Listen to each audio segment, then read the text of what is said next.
You are listening to Thinner Peace and Menopause and Beyond.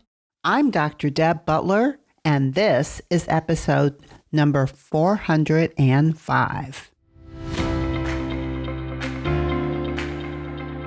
Welcome to Thinner Peace and Menopause and Beyond. This is Dr. Deb Butler, Master Life and Weight Coach, and as always, your coach.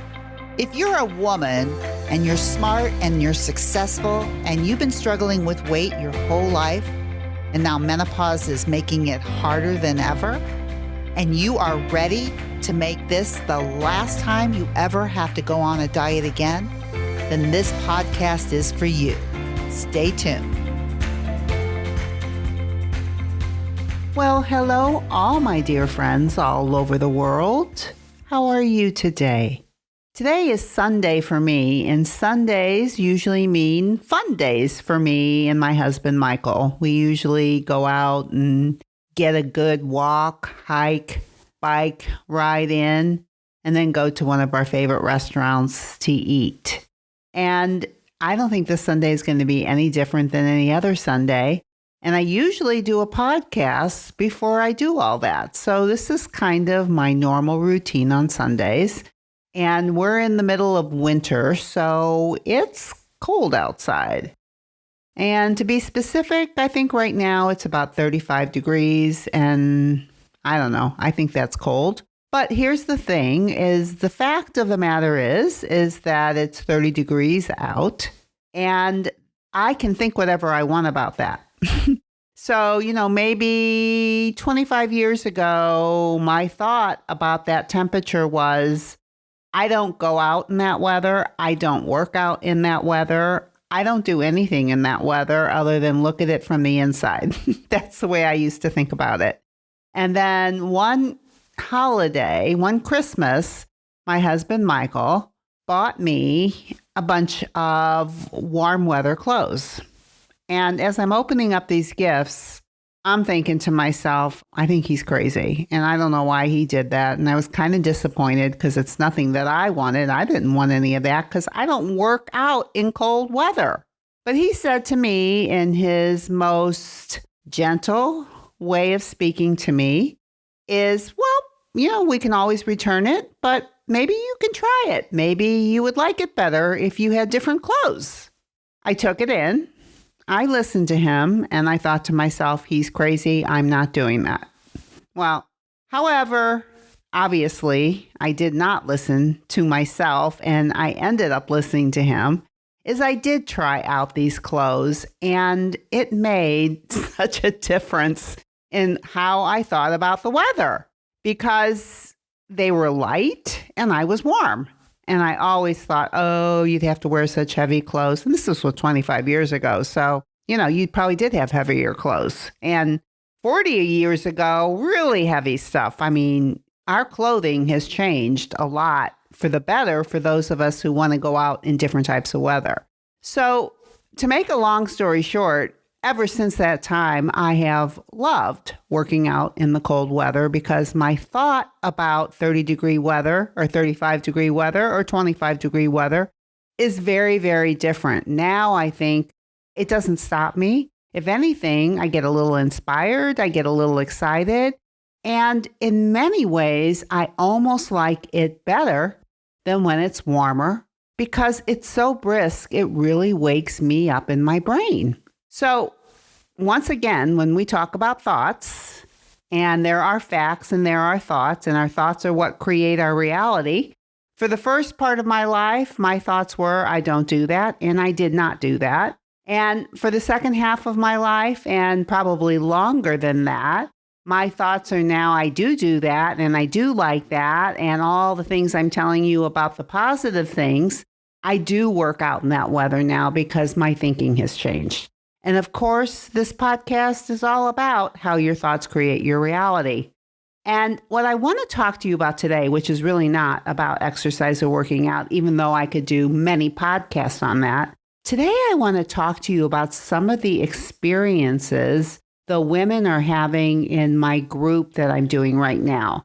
It started, I think, like October, of last year. And the point of it was, you may have heard about it, is that we go through the holidays and we come out into the new year and we finish up. So right now, we're right in the middle of the program and we're starting the second half. And for the first half, what we've done mostly is work on our physical hunger scale, our emotional hunger scale, working on urges, working on our thoughts about the scale, making peace with the scale, working on how our thoughts create reality by learning how the model works. We do a lot of work on that. And that's about where we're at right now. And we're going into the second half of the program, which is called Reset. The first part was called Rethink. We really work on our mind. Now we're going to start working a little bit more on how food affects our bodies. And in doing that, one of the things that I've learned, especially as I'm working with this group, is that there are a lot of people with a lot of different experiences in the middle of this program. And that's really what I wanted to share with you, because if you're not working personally with me and you're just listening to this podcast, it's still the same in terms of everybody progresses at their own rate. Nobody is the same. There is no right way and there is no wrong way. The best way is what I call massive action, which means you just don't give up. You just keep going. You just keep your mind on where you want to be and you don't give up. Because truly, if you don't give up, you'll get what you want. These tools work, but sometimes you want to give up, and if you do, you will not get what you want, and you will say it didn't work. So in this group right now, I have people that are losing a lot of weight. I have people who aren't losing any weight, and there's everything in the middle. And also the feelings in this program are all different too. Some people have some frustration. Some people have some excitement, some people have some inspiration, some people have motivation, some people have disappointment. There are so many different things going on at this point of the program, which could be the same for all of you who are listening to me right now. Maybe you've been listening, maybe this is your first podcast. And if it is, welcome. And let me say to you, if this is your first podcast, that after you listen to this podcast, if you like it and if it resonates with you, with what I'm going to be talking about my group, then what I suggest is you go back to the first episode and start at least with the first 10 episodes, and then you can skip around, because then you'll get the basis of the tools and how this process and program works, and why I call it Thinner Peace. But since you're here right now, I think you'll get a lot out of this too. And for many of you, if you've been listening for a while, you might be in different places, just like the women who are in my group are all in different places. They're all doing the same program. They're all being coached by me. They all have the same materials, and they're all in different places, which is exactly the way it happens every single time.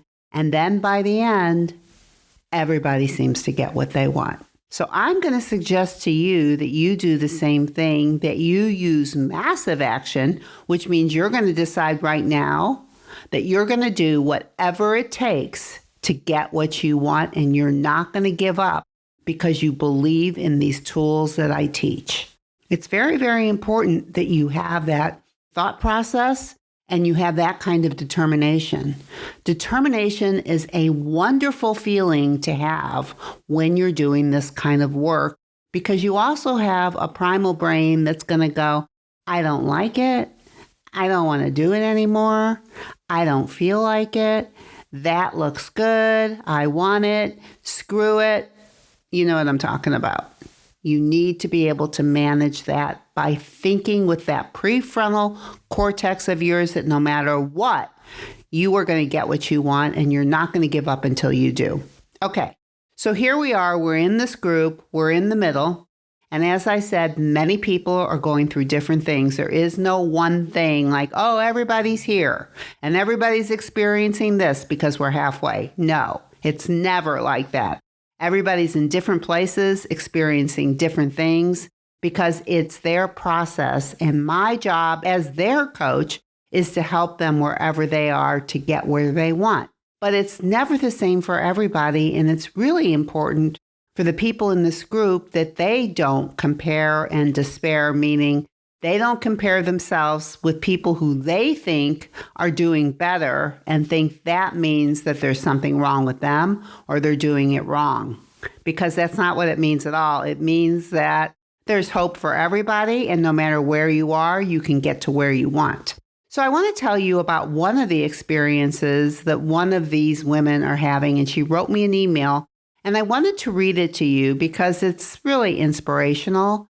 And at the same time, I think it might help you wherever it is you are in your journey. So this is what she wrote to me. And she labeled the subject, One Step Closer to Freedom. So this is how she started her letter. I wanted to share a powerful experience I had on Saturday. I needed to pick up a few things for our grandkids, so while out, I thought I'd pick out a Joy Eat since we aren't including them in our flour sugar experiment for the month of January. I started on January 1st. So just to intervene on her letter, the second half of this program, which is called Reset, is also called the No Flour, No Sugar Experiment, in which we test our bodies without eating those foods and very, very closely watch how our body responds. It's an experiment. It's not something we're going to do for the rest of our lives. It's something we just want to see what happens to our brains and our bodies when we take it out. She goes on to say, I wasn't hungry. My mind and thoughts were in the right place. I was feeling empowered and ready. At a couple different stores, I touched and held several items. I even smelled some. A couple months ago, I thought these treats had power and control over me. As I held each item, it felt different than ever before. I felt different. I asked myself if it was something I wanted, and how would it make me feel if I ate it? In the past, I wouldn't care, as I thought I didn't have control.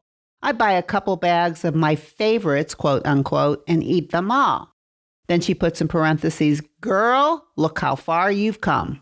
I can't count the times I'd get heartburn so bad I'd be doubled over, feeling miserable.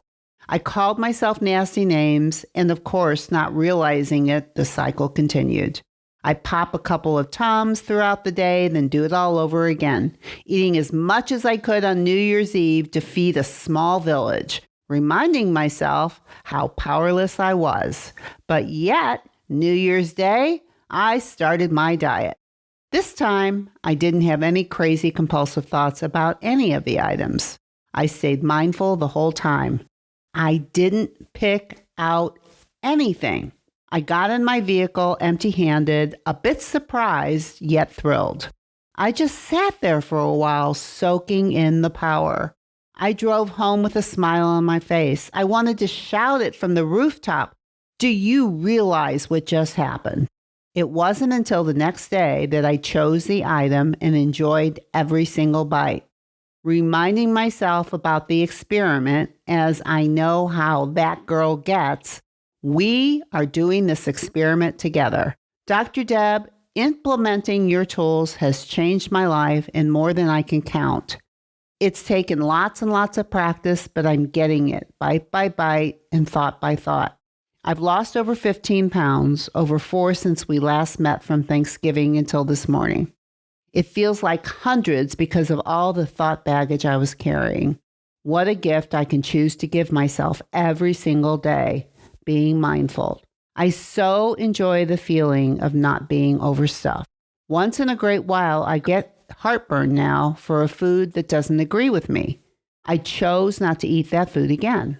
Planning ahead if I do go out to eat is a life changer. Taking food home in a to-go container, what a concept. And clean, clear thoughts, especially about myself. I'm getting more beautiful every single day. I had tears well up in my eyes typing this as I'm really starting to believe it. Thank you, thank you, thank you, and Happy New Year. Listen, when I read something like this, it touches my heart. And for the 15 years that I've been doing this, I've gotten a lot of these. And it touches my heart every single time. And it's part of my massive action that I'm going to keep teaching and teaching no matter what, because of these kind of things that happen with the people that I work with. And one of the things that I really noticed about her is that, because one of the things that I talked about in the beginning in the group is I opened it up by saying to everybody, hello, beautiful. And a lot of us think that, well, I might say that to myself if I can lose this weight, or some of us maybe can never say that to ourselves no matter how much weight we lose. But beauty really is in the eyes of the beholder. It really is in our own minds how we see ourselves. It's not really what you see, it's what you think, and then it's what you see. And that is what I was talking about in the beginning of this class. For instance, this client took it to heart right away and started really working with the concept of thinking of herself in a different way. And she told me in another letter how she is writing things down in her journals about how well she's doing. She's really becoming her own best friend, and it's really helping her. You can use any of this that she said, because she's sharing it with the group and I'm sharing it with all of you, hundreds of you, for you to hear this, to know that it is possible, that freedom is a thought away.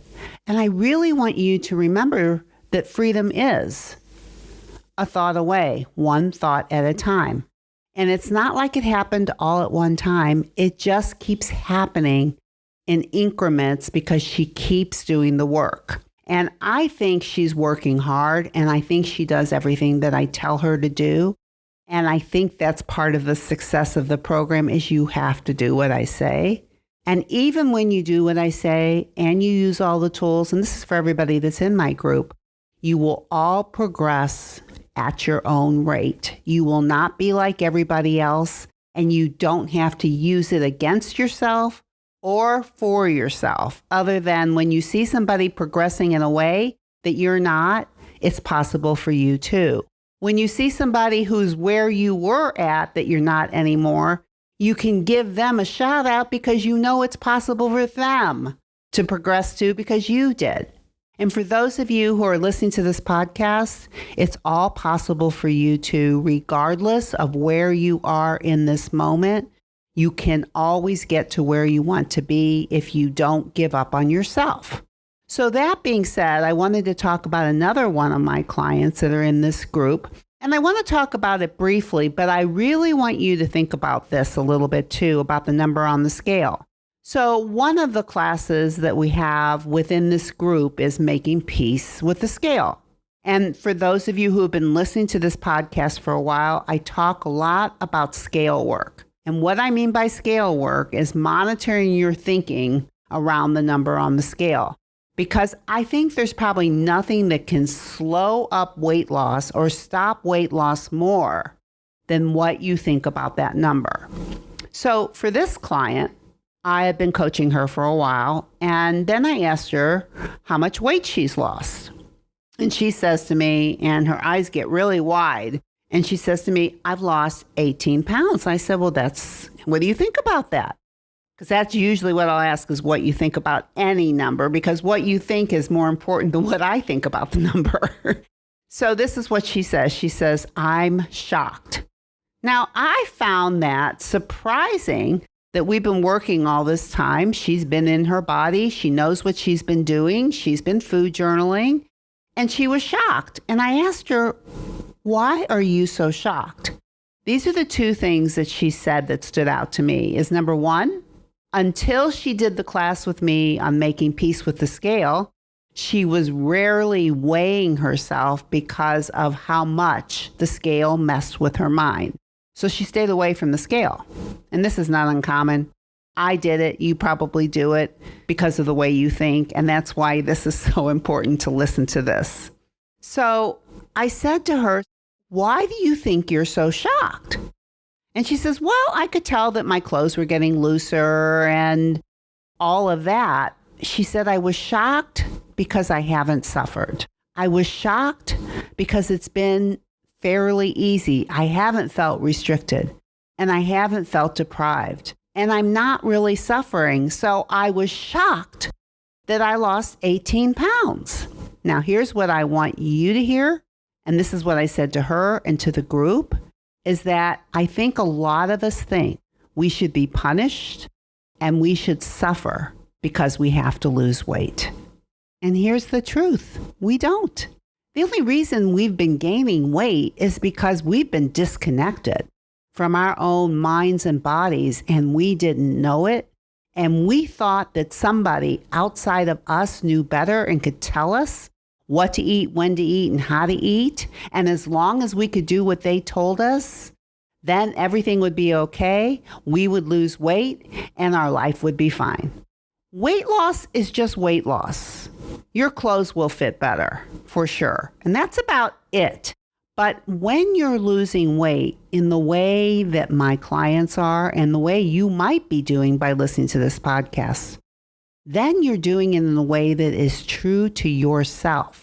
Now, that doesn't mean that you have to deal with old stuff that's up in your head and up in your mind and the disconnects in your mind and body, say about urges. If you've been giving in to a lot of urges for a lot of foods that don't serve you, then your brain will continue the cycle of doing that, believing that that urge means eat it when it doesn't.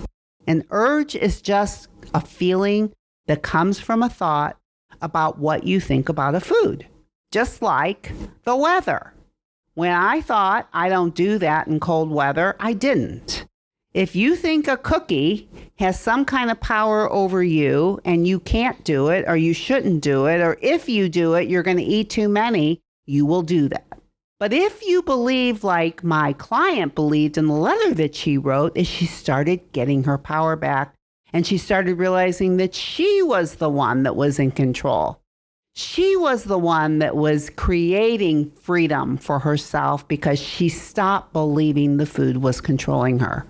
That is an option for you too.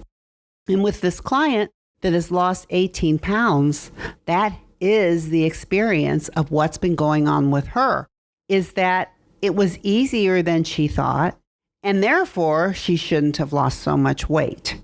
And she didn't even want to check it, because if it wasn't, then it was going to mess with her mind. So I'm really looking forward to working with her as time goes on about the number on the scale, because now what happens when you see a bigger weight loss? Then what do you start thinking?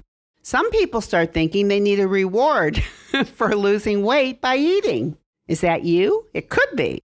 But really, what I want to work with her on, and I know she knows it, is that she can own this weight loss because she did the work that got her there, and it doesn't need to be hard.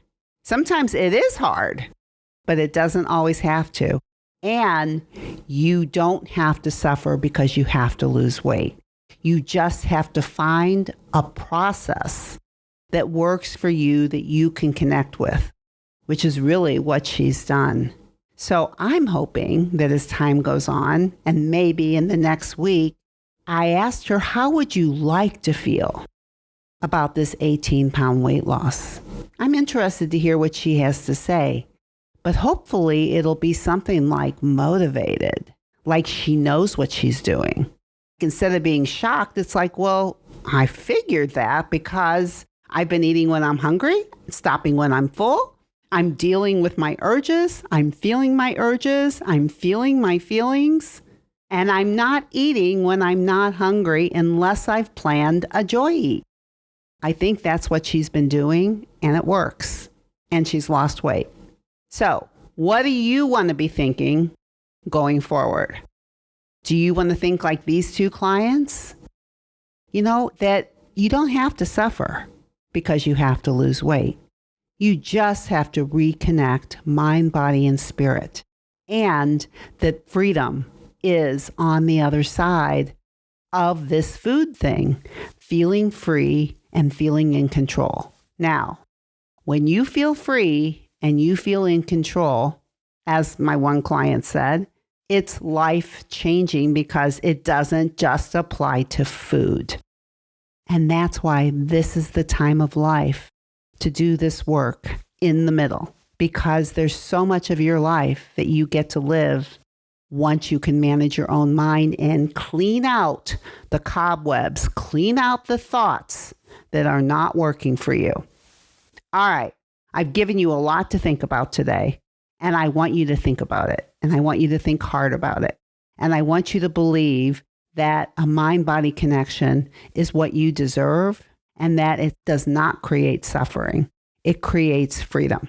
And of course, I would never leave this podcast without saying to you that no matter where you go or who you're with, please, please, please be very, very kind to yourself. And I will see you next week. Bye-bye. If you're loving my podcast and you would like some more information to be able to follow along with, then please go to drdebbutler.com/change, and you can get a free copy of my companion book that goes with this podcast that I refer to in many different episodes. That is drdebbutler.com/change, CHANGE.